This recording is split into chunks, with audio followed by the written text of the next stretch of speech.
Welcome to our training video on ticket creation and payments. Before we get started, I do want to make sure that you have a document that will be super helpful for you. SNPS has a Word document that is a front desk orientation tool. In truth, this is a helpful orientation tool for all staff, support staff, and service providers. Many of the things we talk about in our training videos are covered in this document, and it is a very helpful resource for you. So let's look at tickets in SalonBiz. I want to remind you, when a booked guest is checked in, a ticket is automatically created for that client. But let's open a new ticket. To create a new ticket, we will start by going to the ticket screen. On the top, select Ticket. Here you'll see a list of all of the open tickets. To open a new ticket, look on the bottom left and select New Ticket. This opens a brand new ticket with no client or service or retail information. Let's pretend a client stops in to buy retail and they have not been here before. It is important to get a first and last name and hopefully a phone number or email address so that we can follow up on a ticket if needed. To add a new client, the top middle, select the Add New. I'm going to add Jane Jones. Now remember, in SalonBiz there are a few items that are required: an address. You can ask for an address. If they do not want to give it to you, just put any character. Most clients are willing to give you a mobile phone number and sometimes an email. You can simply tab through each of these items like I am doing, or you can select them with your mouse. Here it is important, if you added a home phone number, you can leave this as home. If you add a mobile phone number, you want to change this to mobile. And then Add New. Tells you Jane Jones is a new customer.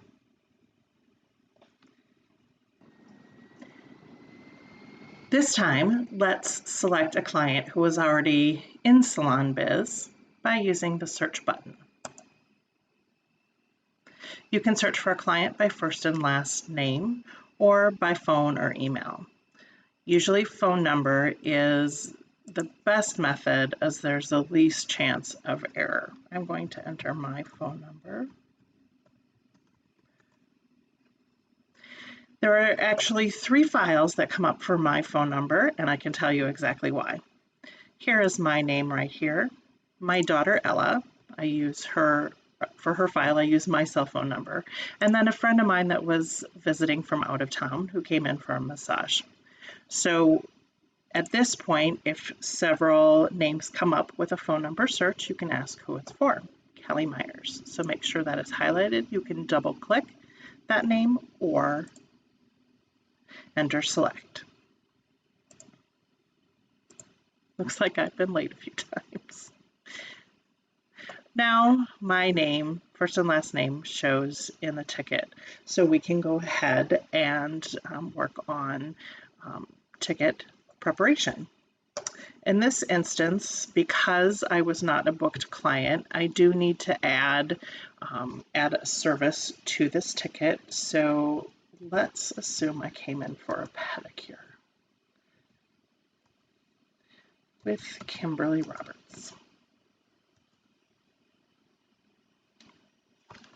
So now we have a service, and you will note that once an item is added to a ticket, the COVID-19 surcharge of $3 automatically shows up on the ticket as well.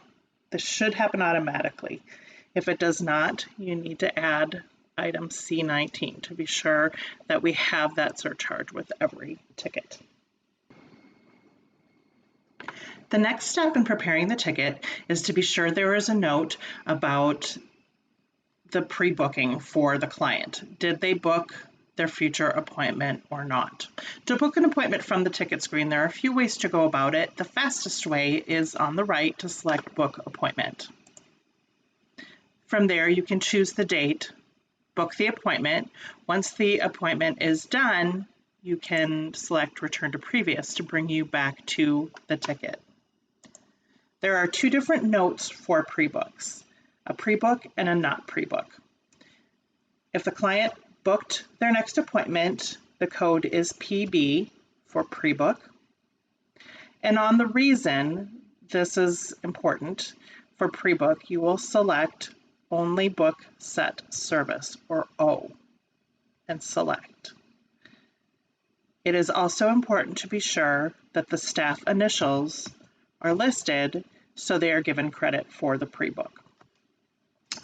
Let's assume I did not book that appointment, so I'm going to delete the pre-book note by just highlighting this and hitting delete on my keyboard. Yes, I am sure I want to delete it. If I type in not, N-O-T, it also shows not pre-booked, only book set service, and be sure to put the initials in. It tells me the price is $0. There is no charge for the booking note. The final item on the ticket is to be sure that we offer a retail item to the client. In this case, I suggested to Kimberly that I could use some new foundation from Bare Minerals. And I'm going to look up an item here. If I want to find a product, I can either double click here and it will open a list of the products for me. And I'm going to find Bare Minerals. And let's say that I want foundation, and I really like the Bare Skin foundation, and Bare Linen is my favorite. Find the item and hit select. Of course, each retail item should also have a sticker on it that lists the item number, or you can use the scanner that is found at the desk to scan that retail in. You will notice once the retail item is added, in this case it automatically gave credit to Kimberly. There are some nuances to who gets credit for retail.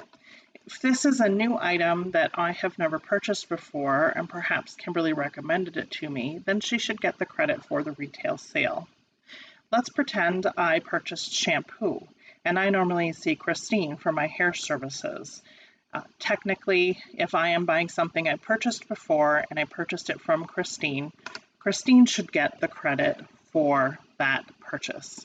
In this case, let's pretend that I purchased this foundation the last time I saw Shannon for my skincare services. So it is important to ask, who do you see for your skincare services, or have you purchased Bare Minerals from any of our service providers in the past? It can be a little tricky, so always ask if you are not sure. I'm going to add Shannon's initials because I saw Shannon when I got my foundation last. So now our ticket has a service, the service charge, a note about pre-booking, and a retail item. You will also notice when the retail item was added that tax was automatically calculated and added to the ticket if you look down below. So there's a subtotal for the ticket, discounts, which will be covered in another training video, the tax, and then next we're going to look at the gratuity. Gratuity can be paid to a service provider a couple of different ways. If a guest wishes to give a cash tip to the service provider, they will simply hand the cash to you. You will put that in one of the tip envelopes. Make sure to have the service provider's name or initials and the client's name on the envelope. Tape it shut and place it in the cash drawer. If a client would like to add gratuity to their check or to their credit card payment, we need to add that information to the ticket, and that is done here in the middle of the ticket where it says Add Gratuity. Select this, and a box pops up. The first thing you want to do is enter the staff initials. In this case, I know Kimberly's initials are KR. I could also hit the staff button to pull up a list. It's in kind of a weird order by first name, so I would just scroll down to find Kimberly Roberts and select. Next, I need to enter the amount of the gratuity. You may not get that amount until the client has either filled out their check or completed their credit card payment. I will discuss payments shortly, but for this purpose, I am going to do a $10 gratuity. So I enter $10. I select add. You will see that it's added at the top. Now, if there were another service provider receiving gratuity on this ticket, I would pull up their initials, enter their amount, and select add so that they would both or all show up here. In this case, just Kimberly is on the ticket, so now I can say return to ticket. You will now see on the bottom right that gratuity shows up on the bottom right of the ticket. So again, that is if a client is paying gratuity or tip by check or for their credit card payment. And finally, let's look at payment methods for closing the ticket. There are three primary methods for payment: cash, check, or credit. If you look on the bottom left over here, you will see cash, check, or credit. There are some other items in here using a series or a gift card. Those will be discussed in different training videos. For now, let's look at a cash payment.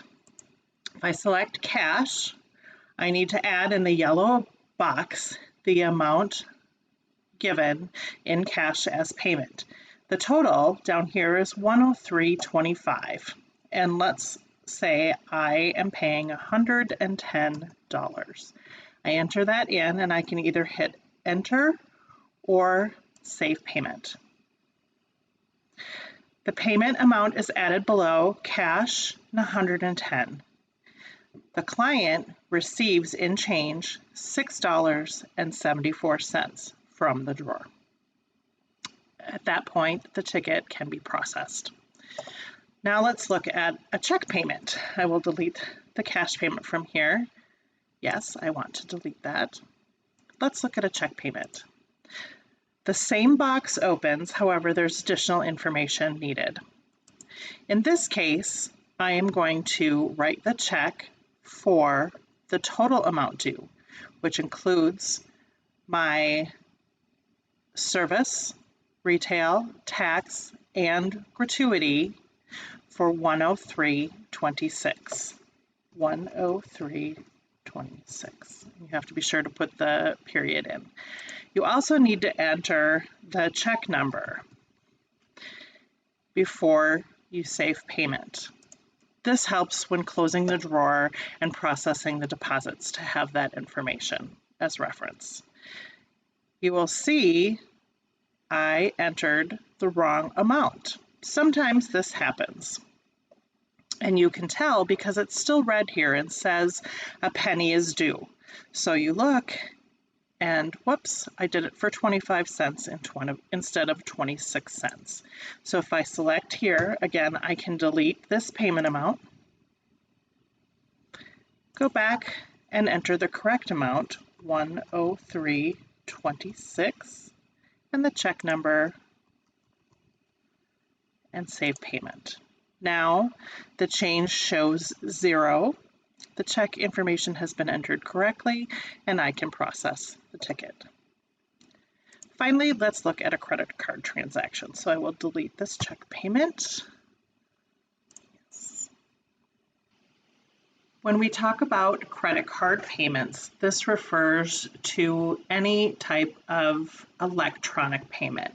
So that could be a credit card, Visa, MasterCard, Discover. We do not take American Express, or a debit card. Usually it's a Visa debit card. So any electronic payment that you are entering on the terminal at the front desk will be using credit payment.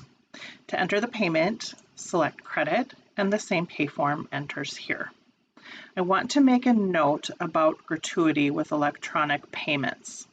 There are a couple of different ways to enter the payment amount in the terminal for a credit card sale. The first way is to enter the service, retail, and tax amount without gratuity. So in this case, we would add $93.26 to the PIN pad terminal, send it to the client. They have their own PIN pad sitting on the counter.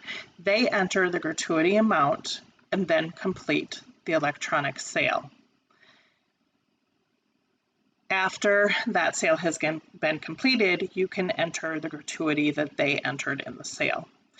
With the COVID-19 pandemic, we are limiting contact and exposure. So right now, we are adding the gratuity first, asking the client, can I add gratuity for you? Adding that gratuity in, and then on the terminal, entering the full amount, in this case, $103.26. And then we would simply bypass the gratuity, not to add any more to the ticket, because we've already added the gratuity and complete the sale. So again, two different ways to do that. So often it is best to add the gratuity after you have processed the electronic payment. So in this case, we are entering the full amount, $103.26. Regardless of whether we entered the gratuity on the credit card terminal or whether the client entered it, we are still going to do the full amount due here of $103.26. Save payment. You see the Visa payment entered here. The change is zero. Everything, the service and retail total here, tax, gratuity. This is the total credit card sale, the total payment made, change is zero. Now the ticket can be processed. I know it can be a little confusing right now, especially with the pandemic. As always, if you have questions about processing tickets or any other function, please reach out to an owner or a shift leader.